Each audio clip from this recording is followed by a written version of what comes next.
오늘 말씀 흙다운 삶이라는 제목으로 함께 나누려고 합니다. 먼저 밝힙니다. 밝히지 않고 그냥 하면 표절이 됩니다. 오늘 설교 말씀은 어제 우리 청년들하고 함께 나눴던 이재철 목사님의 새신자반이라는 교재의 2과 나는 누구인가, 사람은 누구인가라는 그 내용을 발췌해서 제가 요약해서 너무 좋아서 은혜가 돼서 여러분들하고 우리 성도들하고 함께 나눠야겠다라는 마음이 들어서 합니다. 그래서 분명히 밝힙니다. 이걸 밝히면 표절이 아니라 인용이 되는 거예요. 네. 자, 흙다운 삶이라고 저는 제목을 붙였어요. 창세기 2장 7절 말씀을 다 같이 한 목소리로 읽고 시작하도록 하겠습니다. 시작. 주 하나님이 땅의 흙으로 사람을 지으시고 그의 코에 생명의 기운을 불어 넣으시니 사람이 생명체가 되었다. 아멘. 할렐루야. 네, 오늘도 예수 그리스도의 생명의 빛으로 충만하시기를, 그 빛을 받아 누리시기를 예수 그리스도의 이름으로 축복합니다. 아멘. 예. 교재는 이렇게 시작합니다. 자기 발견의 중요성에 대해서 이야기합니다. 예수님께서 우리에게 탕자의 비유를 들어주셨습니다. 탕자는 누구지요? 천하를 주고도 바꿀 수 없는 인생을 망쳐버린 사람이었습니다. 그 사람이 자기의 실상을 알지 못했을 때, 자기 자신이 누구인지 알지 못했을 때 탕자에게 아버지는 떠나버려야 할 의미 없는 존재에 지나지 않았습니다. 그러나 탕자가 허랑방탕한 생활을 하다가 자기의 처참한 실상을 자각했을 때에 아버지의 종이 되는 한이 있더라도 반드시 돌아가야 할 절대적인 존재가 되었다고, 아버지가 그런 존재가 되었다라고 깨닫게 되었다라고 말하는 것입니다. 그래서 우리는 예수님이 들려주시는 이 탕자의 비유를 통해서 자기가 누구인지, 하나님이 누구인지를 아는 것이 우리 인생에서 정말로 중요한 것이라고 말할 수 있습니다. 탕자의 자기 발견은 아버지에 대한 바른 인식과 아버지와 바른 관계 맺음의 시발점이 되었다라고 말하는 것입니다. 자신을 먼저 아는 것이, 그래서 나를 아는 것이, 내가 누구인지를 아는 것이 그리스도인됨의 첫걸음이 된다는 것입니다.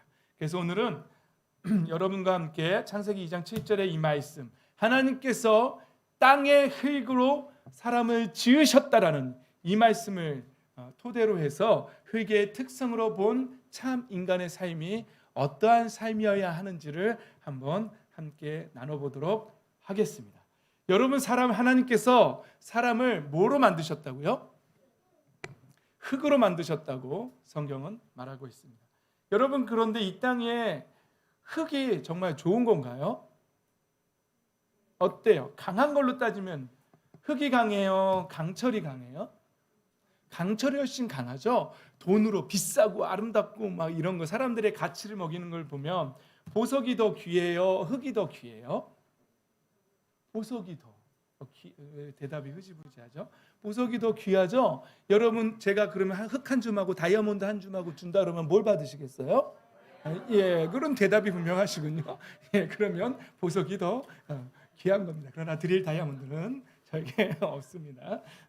그렇습니다. 근데 왜 하나님께서는 강철로 사람을 만들지 않으시고 다이아몬드 같은 보석으로 우리를 만들지 않으시고 우리가 그냥 지천에 나는 흙 파먹고 사냐 막 이렇게 말할 때 흙이 되게 흔하다는 얘기잖아요. 그렇죠? 그런데 그 흙으로, 굳이 그 흙으로 하나님이 우리를 만드셨다는 것이지요. 그래서 우리는 왜 하나님께서 흙으로 만드셨고, 그러면 흙으로 만든 사람을 통해서 하나님은 어떠한 삶을 보고 싶어 하시는지 흙의 특성에서 한번 찾아보자는 것이지요. 여러분, 흙의 첫 번째 특성은 뭐라고요? 생명입니다.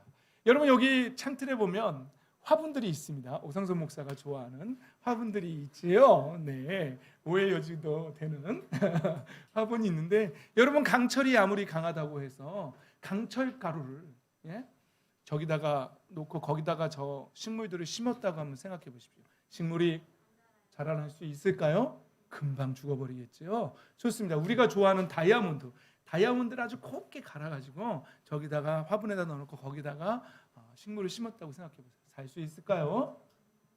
아무리 강한 강철이라고 그래도, 아무리 귀한 다이아몬드라 그래도 그것들은 생명을 줄 수가 없습니다. 오직 식물들에게 생명을 줄 수 있는 건 흙뿐이 없다는 사실이지요. 그래서 모든 생명은 흙으로부터 시작된다는 것이죠. 그리고 그 풀을 먹고 사는 동물도 있지요. 그리고 그 동물을 잡아먹고 사는 또 육식 동물도 있지요. 그리고 그 동물들을 잡아먹고 사는 우리 인간도 있지요. 그러니까 흙의 첫 번째 특성은 생명력입니다. 흙으로부터 시작되지 않은 생명은 아무것도 없습니다. 그렇다면 이 흙의 첫 번째 특성인 생명력이라는 사실에서 하나님께서 우리를 흙으로 만드시고 우리에게 원하시는 삶이 무엇일까요? 그것은 바로 생명을 나누며 살아야 한다는 것입니다. 감사하게도 아름다운 꿈의 교회에서 이렇게 심은 나무들이 잘 자라서 너무너무 감사해요. 여러분, 사랑하는 성도 여러분, 여러분들이 가는 곳에서는요 생명이 흘러야 합니다. 할렐루야, 아멘. 예수 그리스도의 생명이 우리를 통해서 흘러가야 합니다. 내가 어떤 공동체에 속하면은요 그 공동체가 꽃 피워야 합니다.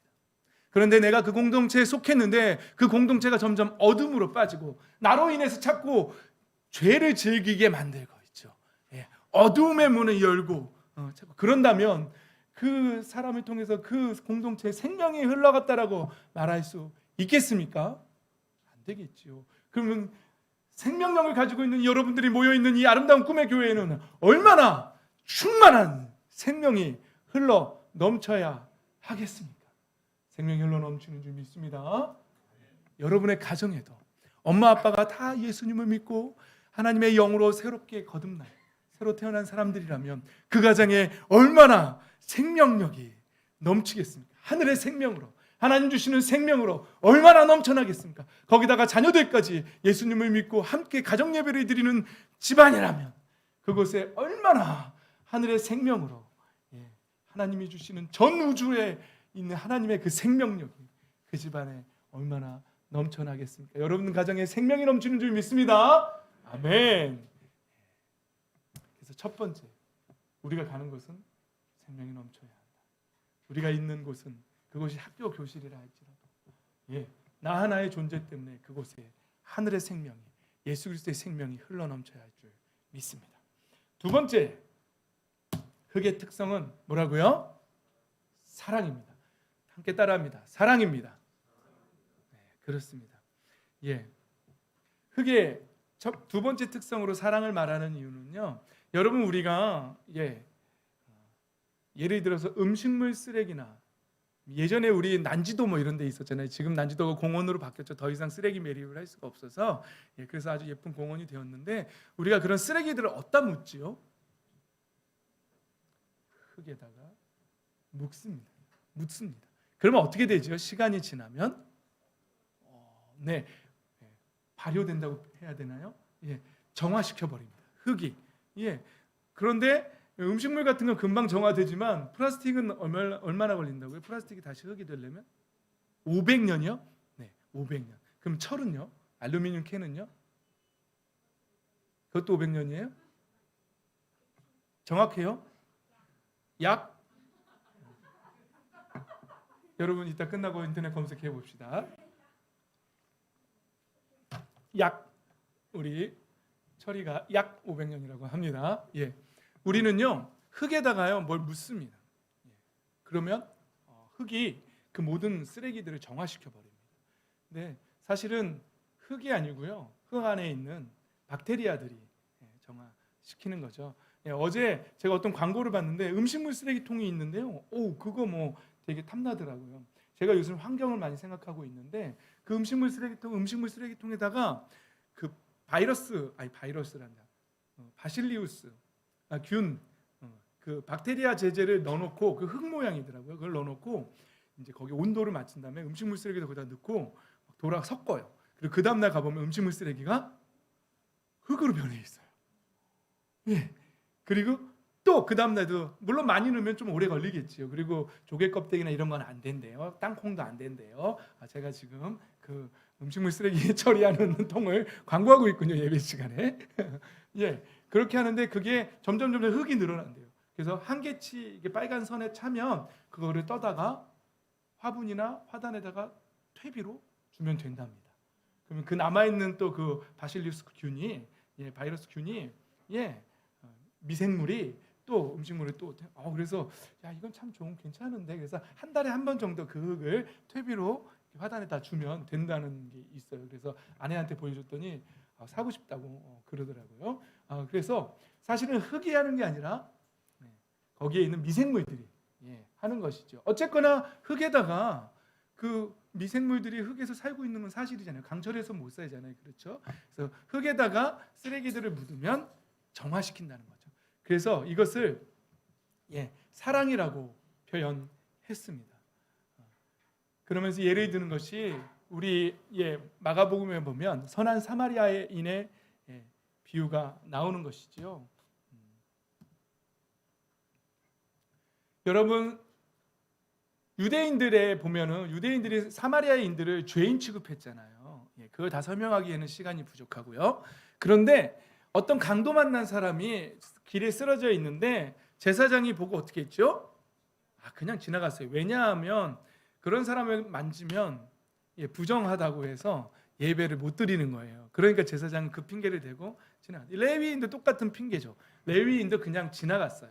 그런데 그런 거에 형식에 매이지 않은 사마리아인이 보고 너무너무 불쌍해서 그 강도 만나서 두들겨 맞고 거의 실신하다시피 한 그 사람을 이렇게 데려다가 근처 주막에다가 해서 상처를 다 닦아주고 주막 주인에게 돈을 주면서 계속 좀 돌봐달라고, 그리고 내가 일을 하고 돌아오다가 더 비용이 더 들면 돈을 더 맡기고 이 돈보다 더 든 돈이 있으면 내가 지불할 테니 치료해 달라고 부탁하고 일을 하러 간 거예요.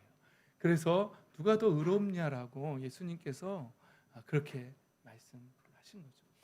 우리의 흙의 특성에는요, 모든 것을 포용하는, 얘는 되고 얘는 안 되고, 이런 상황은 되고 이런 상황은 안 되고가 아니라 모두를, 어떤 상황에도 모든 것을 품을 수 있는 그런 사람이 되어야 한다. 그런 사랑이 우리에게 있어야 한다는 것이지요. 그래서 하나님은 우리를 흙으로 만드셨을 때 우리가 서로를 품고 포용하는 그런 삶을, 사랑을 나누는 삶을 사는 모습을 보기 원하셨다라는 것이지요. 그렇게 살아가는 저와 여러분이 되시기를 예수님의 이름으로 축복합니다. 아멘. 세 번째 특성입니다. 흙의 세 번째 특성은 뭐라고요? 여러분 리액션이 좋아야지 설교가 빨리 끝나요. 여러분들 리액션이 안 좋으면 제가 잘 모르는가 보다 하고 계속 부연 설명을 하게 되어 있어요. 그래서 여러분들을, 특히 어린 친구들한테는 이름을 불러가면서 채민아, 세 번째 특징이 뭐라고요? 정직. 이런 식으로 제가 여러분들의 그 리액션을 자꾸 받아내려고 해요. 왜냐하면 그냥 넘어갈 수가 없기 때문에. 그럼 설교가 길어진다. 그러니까 설교가 길어지는 건 제 탓이 아니고 리액션이 약한 성도 여러분들의 사랑으로 포용해 주시기 바랍니다. 정직입니다. 여러분, 우리 이런 속담이 있죠. 콩 심은 데 콩 나고 팥 심은 데 팥 난다. 물론 이 속담은요, 우리가 뿌린 대로 거둔다라는 그런 속담이긴 합니다. 그러나 땅은요, 정말 콩을 심으면요 거기서 콩을 냅니다. 정직합니다. 그런데 콩을 심었는데 땅이 이 사람한테 필요한 건 팥인 것 같은데 그러면서 팥을 내주지는 않는다는 사실이죠. 그래서 흙의 세 번째 특징은 정직함입니다. 여러분 정직하십니까? 정직하셔야 합니다. 그리스도인은 특별히 더 정직해야 합니다. 세상 사람들도 그리스도인들을 통해서 정직한 삶을 보기를 원해요. 그리고 하나님도 우리를 통해서 정직하게 사는 삶을, 모습을 보기를 원하십니다. 그래서 세 번째 특징에서 우리는 찾아야 될 삶은, 하나님이 우리를 통해서 보기를 원하시는 삶은 정직한 삶을 살아야 한다는 것이죠. 예전에 어떤 왕이 이랬답니다. 과거에 진짜 있었던 일인지는 모르겠는데요. 어떤 왕이요 대신들한테 예쁜 꽃을 하나씩 이렇게 나누어 줬답니다. 저렇게 화분에다가 예쁜 꽃을 하나씩 주고, 이런 꽃을 주고 이거를 얼마 기간 동안 잘 키워와. 그래서 이 꽃을 가장 예쁘게 키운 사람에게 내가 큰 상을 주겠다, 이렇게 말했답니다. 그래서 거기 있는 대신들한테 다 상을 줬는데 한두 달 후에 대신들이 왔어요. 그래서 저마다 아주 화려하고 멋진 꽃을 잘 키워가지고 가지고 왔답니다. 근데 마지막에 어떤 사람이 고개를 푹 숙이고 다 말라 비틀어진 꽃을 들고 이렇게 왔답니다. 그래서 사람들이 뭐 하는 녀석이야? 왕께서 주신 꽃을 저렇게 죽여갖고 오면 어떡해? 이러면서 막 비난했답니다. 그런데 아이러니하게 반전이 있었던 것이죠. 왕이 주겠다고 하는 상, 큰 상은 누가 받았을까요? 그 꽃을 죽여갖고 온 그 대신이 받았다고 합니다. 왜냐하면 이 왕은 정직한 사람을 찾고 있었고 일부러 꽃의 겉에는 이렇게 꽃이 있지만 뿌리를 다 잘라서 뿌리를 죽인 다음에 꽃을 다 그냥 그 꽃만 흙에다가 박아서 이렇게 줬답니다. 그래서 이 사람이 이렇게 대답했다는 거, 죄송합니다. 전하, 아무리 정말 살려보려고 했지만 물을 주고 엄청난 정성을 다 들였지만 살지 않았습니다. 죽고 말았습니다. 죄송합니다라고 죽은 채로 갖고 왔다는 거죠. 그런데 다른 대신들은 다 어떻게 했다고요? 바꿔치기 한 거죠. 다 죽었는데 다른 똑같은 나무를 구했겠죠. 똑같은 꽃을 여기저기서 큰일 났다. 왕한테 혼나겠다. 큰일 났다. 찾아야겠다. 그래서 똑같은 꽃을 찾아서 잘 키워가지고 바꿔치기 한 다음에 가지고 왔겠죠. 그래서 왕은 정말 정직한 대신은 이 사람이구나, 그러면서 충신이구나 하고 그 사람에게 상급을 주었다고 합니다. 하나님 앞에서 우리에게 주어진 것이 무엇인지 모르지만 그걸 가지고 정직하게 삶을 살아내는 저와 여러분이 되셔서, 그래서 하나님 앞에 착하고 충성된 종이라고 칭찬받는 저와 여러분이 되시기를 예수님의 이름으로 축복합니다. 아멘. 마지막입니다. 흙의 네 번째 특성이, 설교가 마지막이라는 게 아닙니다. 흙의 특성의 네 번째 마지막 특성이라는 것입니다. 흙의 네 번째 특성은 도구됨입니다. 함께 따라해볼까요? 도구됨이다. 조심하십시오. 이거 다른 분의 그 책을 요약해서 설교를 했던 여러분들이 오늘 유독 반응도 약하고 조금 조시는 것 같아요. 자, 할렐루야. 아멘. 자, 흙의 네 번째 특성은 도구됨입니다. 흙은요, 불이 나도 흙은 그대로 있습니다. 타지 않습니다. 그런데 놀랍게도요, 흙에다가 물을 줘서요, 반죽을 한 다음에 가마에다 놓고 불에다 구우면요, 흙이 뭐가 되냐면 도자기가 되고요, 그릇이 되고 옹기가 됩니다. 놀랍지 않습니까? 흙에는 이런 놀라운 특성이 있습니다. 흙을 잘 반죽해서 구우면 주인이 쓰기에 필요한 도구가 된다는 것이죠. 그런데 이 흙의 특징이 뭐냐면요, 결코 자기 주장을 하지 않는다는 것입니다. 그저 토기장이가 빚는 대로 자기를 내어준다는 것이죠. 그리고 토기장이가 원하는 대로 그 그릇을 빚어나가게 필요한 도구가 된다는 것이죠. 이 네 번째 특성에서 하나님이 우리에게 보고 싶어 하시는, 받고 싶은 삶은 무엇일까요? 그것은 하나님께 자신을 맡겨서 하나님의 도구로 살아야 함을 뜻한다는 사실입니다. 하나님 앞에 자기 주장하지 마시고 하나님 앞에 온전히 우리의 삶을 그대로 드려서 하나님이 빚으시는 대로, 하나님 필요한, 자, 목사님 보세요. 목사님 2초만 안 보면 뭐 한다고요? 딴 생각한다고요. 무슨 생각하고 있었어요 지금? 딴 생각하고 있었죠. 이따 물어볼게요. 예배 끝나고. 목사님 쳐다봐야 돼요. 인간의 뇌가 그래요. 2초만 안 쳐다보면 딴 생각하게 되어 있어요. 자, 그래서 하나님 앞에 나를 들여서 하나님이 필요한 도구로 만들어져야 합니다. 그렇게 되시는 도구가 되시는, 하나님이 꼭 필요한 도구가 되시는 저와 여러분이 되시기를 예수님의 이름으로 축복합니다. 아멘. 그래서 이 말씀이 나와요. 요한복음 19장 25절부터 27절에 보면은 예수님이 십자가상에서요, 이렇게 말하는 거예요. 여자의 보소서 아들입니다. 이렇게 말한 다음에요, 그 요한이라는, 요한복음을 썼던 사도 요한한테 제자에게 이렇게 말하는 거예요. 자, 이분이 너의 어머니다. 이렇게 말한 거예요. 요한에게 예수님의 육체의 어머니인 마리아를 이제부터 너의 어머니다. 이 말은 뭐예요?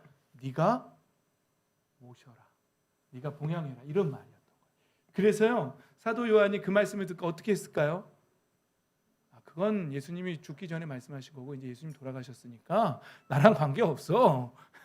그랬을까요? 아니면 정말 예수님의 어머니 마리아를, 예수님의 어머니 마리아가 돌아가실 때까지 잘 봉양했을까요? 잘 봉양했어요. 그래서요, 여러분 잘 보면은요, 저도 깨닫지 못했던 부분인데 사도 요한의 이렇게 삶을 보면은요, 사도 바울이나 베드로처럼요, 막 이렇게 선교 여행 떠나면서요, 막 이렇게 그런 되게 내노라 할 만한 그런 선교적인 그런 특징들이 성경에 잘 드러나지 않습니다. 사도 요한 입장에서는요, 문헌에 보면은요, 예수님의 육체의 어머니 마리아가 90살까지 살았다고 합니다. 그리고 그때 문화로 보면은 보통 여자들이 20세 전에 결혼하고 아이를 낳았다고 합니다. 18세, 19세쯤에. 그러면 예수님이 33살에 돌아가셨으니까 예수님이 돌아가실 때 마리아의 나이는 대략 약 50살 정도 됐을 거라고 그렇게 추정합니다. 그러면 90살까지 살았다면 몇 살 더 사신 거죠? 40살. 그럼 사도 요한이 어머니를 몇 살 모신 거죠? 몇 년을? 40년. 그럼 사도 요한이 청년이었대. 20대 청년이었다고 치면, 20대 후반쯤 되는 청년이었다고 치면, 그때로부터 40년이면 60대 후반에서 70살까지 예수님의 어머니 마리아를 모신 거예요. 근데 사도 요한은요, 이 일을 소홀히 할 수 없었을 거예요. 왜냐하면 사랑하는 예수님의 부탁이기 때문에, 내가 예수님의 도구라는 사실을 분명하게 인식하고 있었기 때문에 사도 요한은 어머니를 아마 분명히 모셨을 거예요. 잘 모셨을 거예요.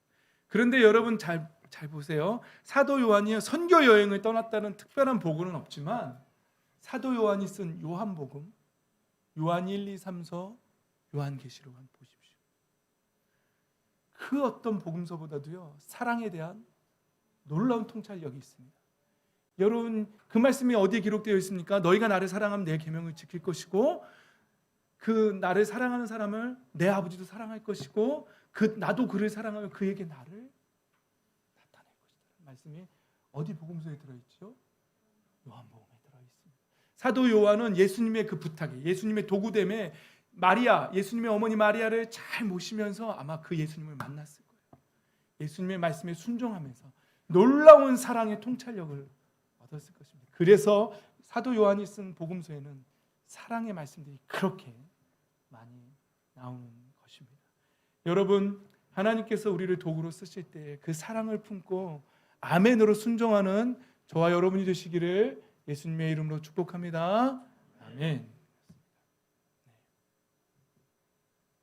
여러분, 그런데요, 창세기에 보면은요, 사람만 흙으로 만들었느냐? 그렇지 않습니다. 창세기 2장 19절에 보면 모든 짐승과 모든 새도 뭐로 만들었다고요?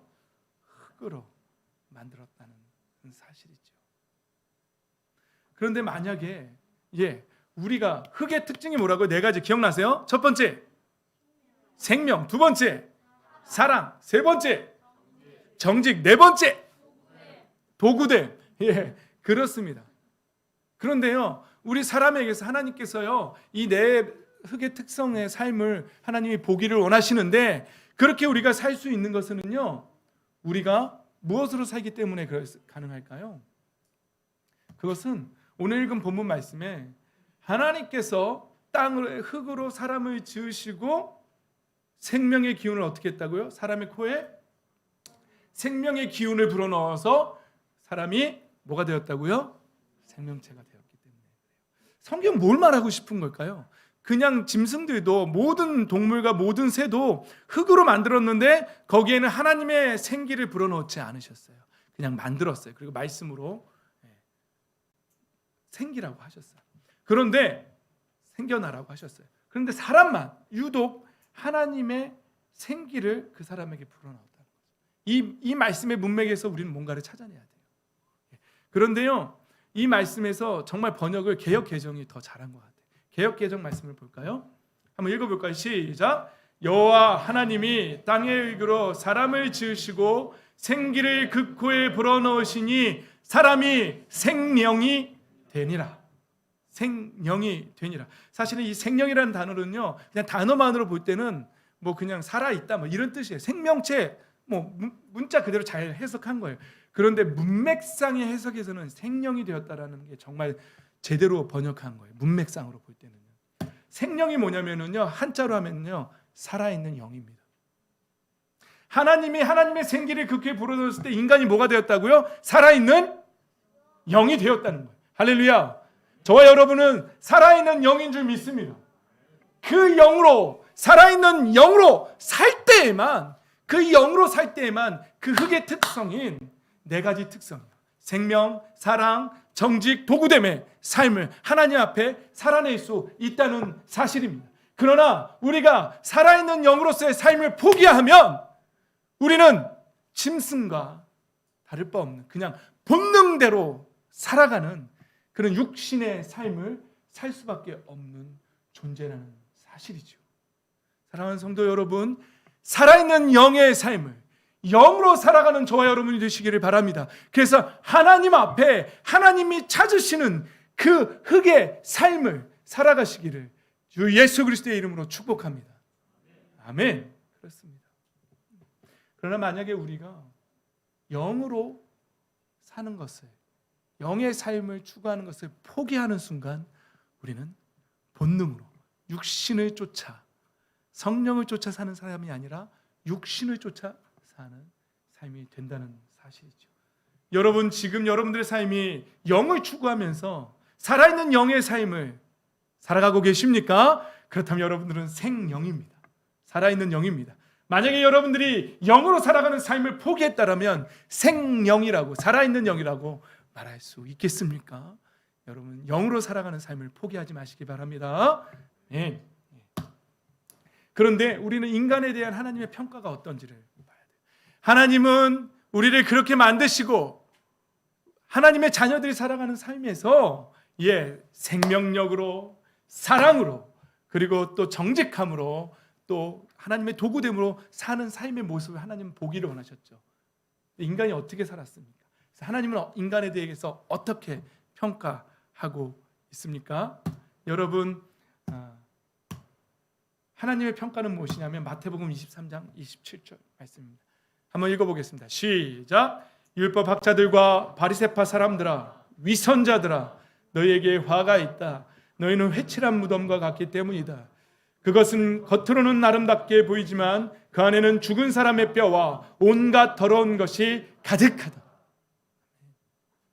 하나님의 평가는 우리 인간에게 너희는 마치 회칠한 무덤과 같다라는 사실입니다. 회칠한 것이 무엇입니까? 여러분, 우리가 운동회 할 때 운동장에다가 하얀 횟가루를 칠합니다. 그게 횟가루입니다. 회입니다. 무덤에, 공동묘지에 가서 무덤인데 무덤 속에는 뭐가 있습니까? 죽은 시체가 있지요. 시체는 어떻게 했습니까? 시간이 지날수록 점점 썩어가겠지요. 썩은 물이 줄줄 흐르겠지요. 그런데 그 무덤 겉에다가 하얀 그 회를 칠했다는 것입니다. 그러니까 뭐 예쁘게 꽃으로 장식했다 쳐도 좋겠고요. 예쁜 우리 요즘 예쁜 색칠놀이를 하는 우리 어떤 한 친구처럼 예쁜 색칠을 했을 수도 있겠죠, 무덤에다가. 그러나 그 속에는 뭐가 있다고요? 썩은 물이 줄줄 흐르는 시체가 있다는 사실. 하나님의 평가가 그렇다는 거예요.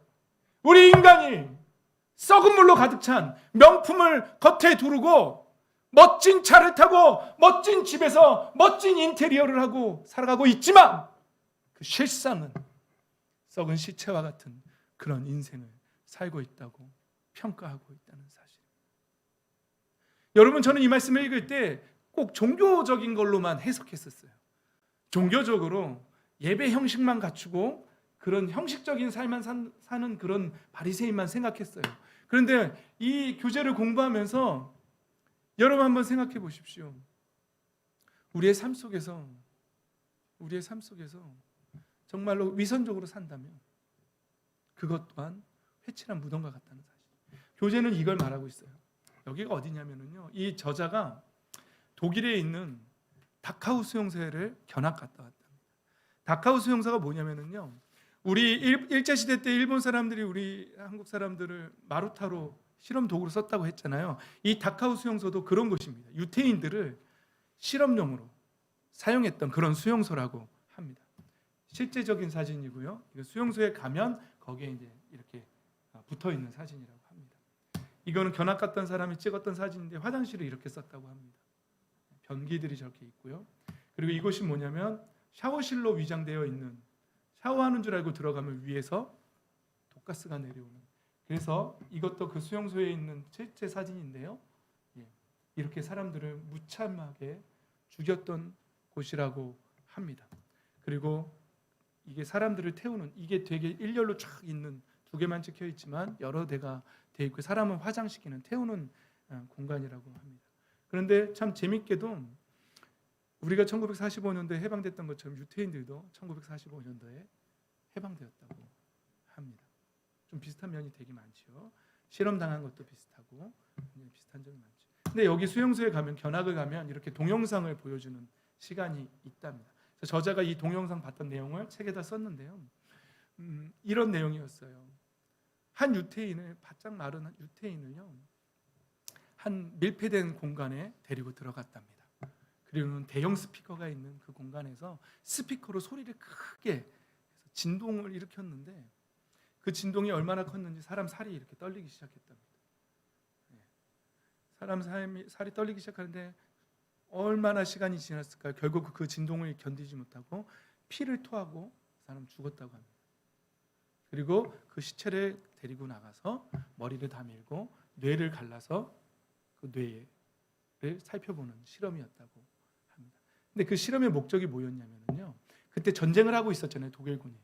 보다 빠른 전투기를 만들어야 하는데 전투기의 속도가 빨라질수록 엔진이 점점 진동이 커지고 소리가 시끄러워진 거예요.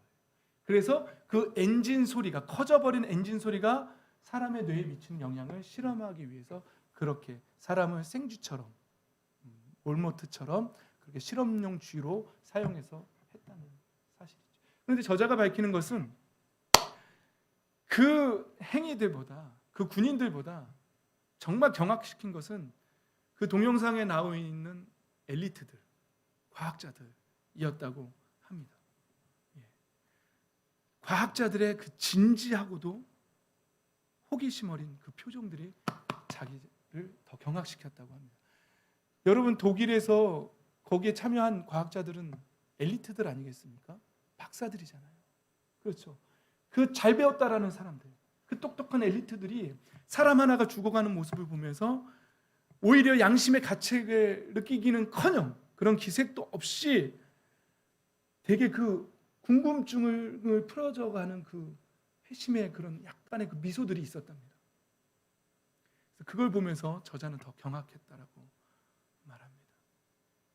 여러분, 이런 모습들을 보면서 하나님이 이런 인간들을 볼 때에 여러분, 우리에게서 아까 말했던 그 흙의 네 가지 특성의 삶을 하나님이 보고 참 잘했다라고, 참 잘 살고 있다라고 그렇게 평가하실까요? 하나님 앞에 우리 모습은 어떻습니까? 여러분, 그 사람들은 인간의 타락한 모습을 보여주기 위해서 좀 극단적인 예를 든 거예요. 우리를 봅시다. 우리의 삶을 봅시다. 우리의 삶에는 과연 그 네 가지의 특성이 나오고 있는지. 여러분, 예수님은 이렇게 말씀하셨습니다. 너희가 사랑하는 사람만 사랑한다면 무슨 유익이 있겠냐? 너희가 인사하고 싶은 사람한테만 인사하면, 이방 사람들도, 죄인들도 다 그렇게 한다는 거예요. 아까 말했던 그 독일인 과학자들도 다 자기들끼리는 사랑했어요. 자기들끼리는 서로 인사하고요, 무난하고 그랬단 말이죠. 죄인들도 다 그렇게 합니다. 만약에 하나님의 자녀들이 너희가 사랑할 사람만 사랑하고 그 외에 사랑하지 못할 사람들 사랑 못하면 그게 뭐가 낫다는 거냐라고 평가하고 계신 거죠. 잠언서 2장 13절에 이렇게 말합니다.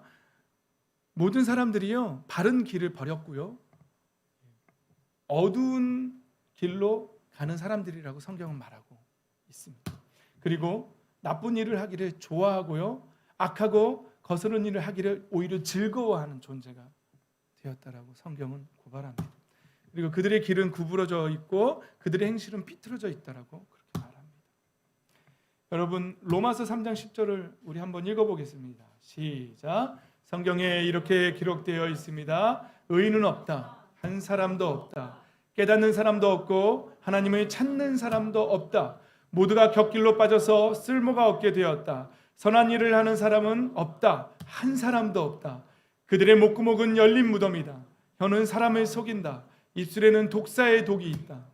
입에는 저주와 독설이 가득 찼다. 발은 피를 흘리는 일에 빠르며 그들이 가는 길에는 파멸과 비참함이 있다. 그들은 평화의 길을 알지 못한다. 그들의 눈에는 하나님을 두려워하는 빛이 없다.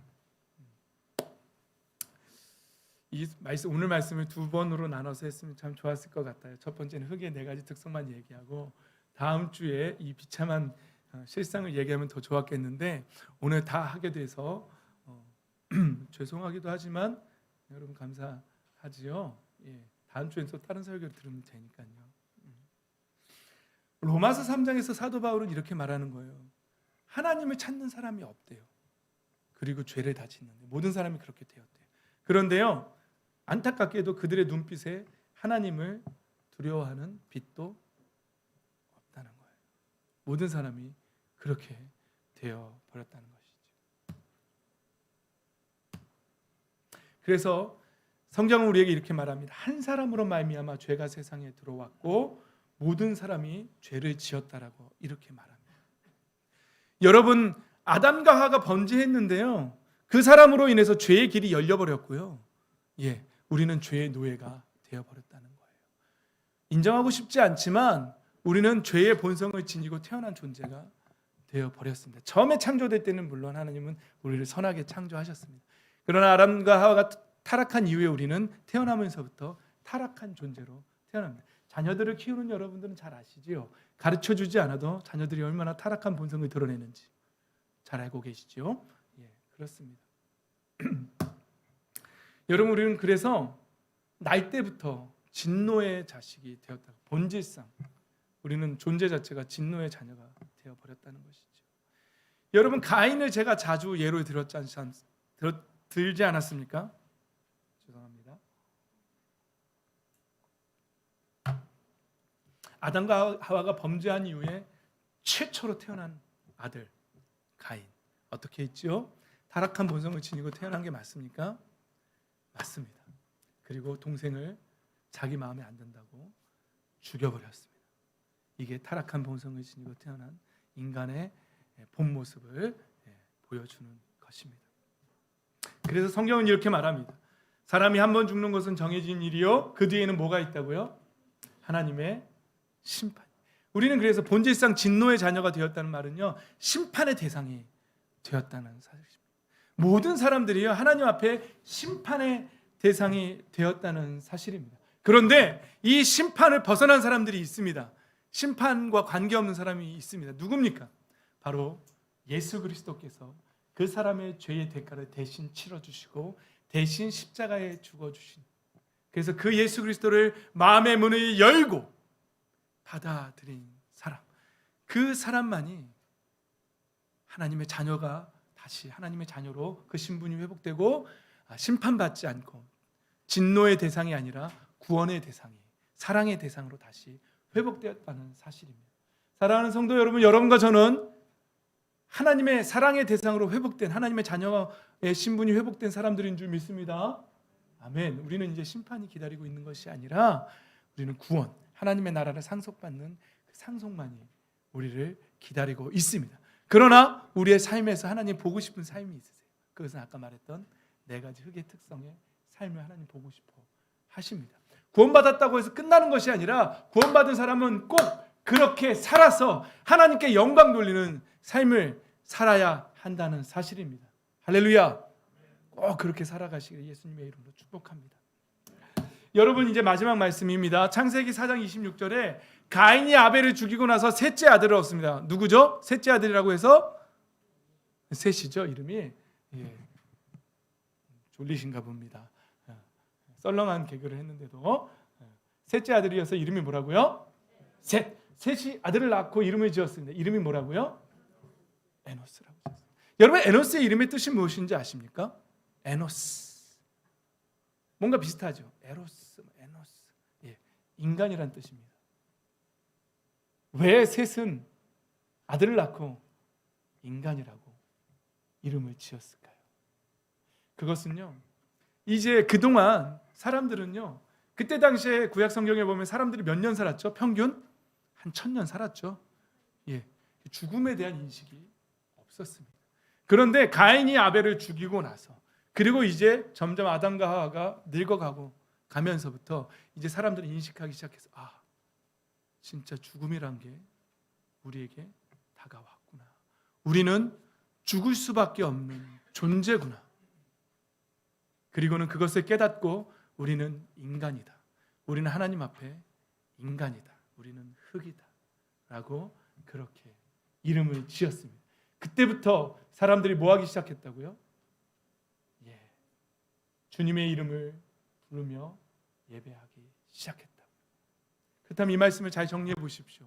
사람이 우리가 인간 되었다는 사실을 깨닫는 그 순간부터 우리는 하나님이 아니고 우리는 신이 아니고 하나님 앞에 죽을 수밖에 없는 인간이라는 사실을 깨달았을 때부터 우리는 뭐 해야 한다고요? 그 사람만이 하나님의 이름을 부르며 예배하기 시작한다는 사실입니다. 자기가 천년만년 살 것처럼 생각하고 자기가 신처럼 생각하는 사람들은 하나님의 이름을 부르지 않습니다.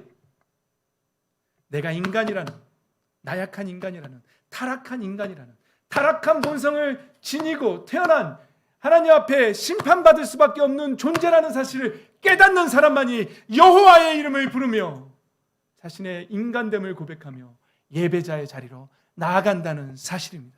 사랑하는 성도 여러분, 저와 여러분은 이 사실을 인정하고 하나님의 이름을 부르며 하나님의 도움을 구하는 예배자가 된 줄 믿습니다. 아멘. 그렇습니다. 예수님께서 나는 길이요 진리요 생명이라고 말씀하셨습니다.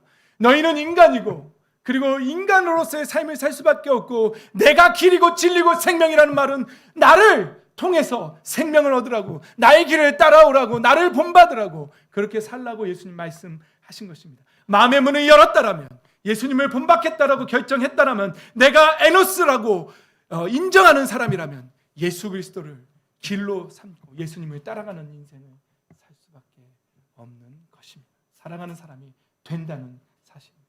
요한계시록 3장 20절에 보면 문을 열라라고, 문을 열면 내가 그에게로 들어가서 그와 함께 더불어 먹고 마시겠다라고 말씀하십니다. 여러분, 문을 연다는 말이 무엇입니까? 마음의 문을 연다는 말이 무엇입니까? 내가 에노스라는 사실을, 내가 인간이라는 사실을, 내가 죄인이라는 사실을, 그 죄를 나 스스로 해결할 수 없고 나는 하나님의 도우심으로 이 죄의 문제를 해결할 수밖에 없는 나약한 인간이라는 사실을 인정한다는 말이 바로 마음의 문을 연다는 사실 아니겠습니까? 예수님을 믿는다고 말하면서 자기가 신처럼 살아간다면 그것은 마음의 문을 연 것이 아닙니다.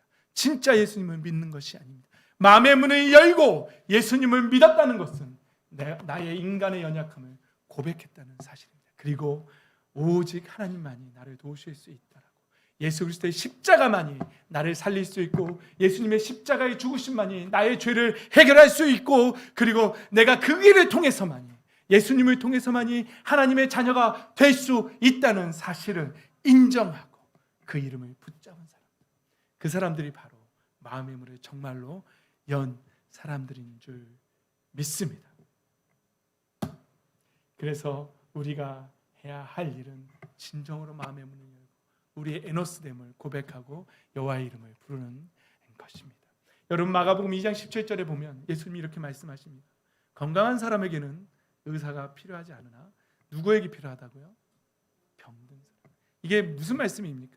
스스로 의인이라고 여겼던 바리새인들에게 너희들은 내가 필요 없다. 그러나 자기의 죄를 고백한 그들이 창녀라 할지라도, 그들이 매국노라 할지라도, 세리라 할지라도 자신이 병든 자라고, 에노스라고 자신이 죄인이라고 고백한 사람들에게 나는 필요하다, 내가 필요하다라고 말씀하셨습니다.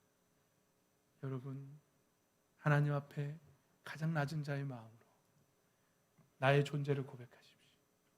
그리고 하나님의 도움을 구하십시오. 진심으로 마음의 문을 열고 예수 그리스도를 영접하십시오. 그렇게 자신을 고백하는 사람에게, 그 병자에게 의원이 필요한 것처럼 예수님이 찾아와 주시고 그 사람의 삶을 붙잡아 주실 줄 믿습니다. 아멘. 찬양합시다. 예수님은 이런 자신의 죄를 고백하는 죄인을 부르러 왔다라고 말씀하십니다. 우리 하나님 앞에 정직하게 우리의 마음을 고백하고 하나님의 사랑을 구합시다.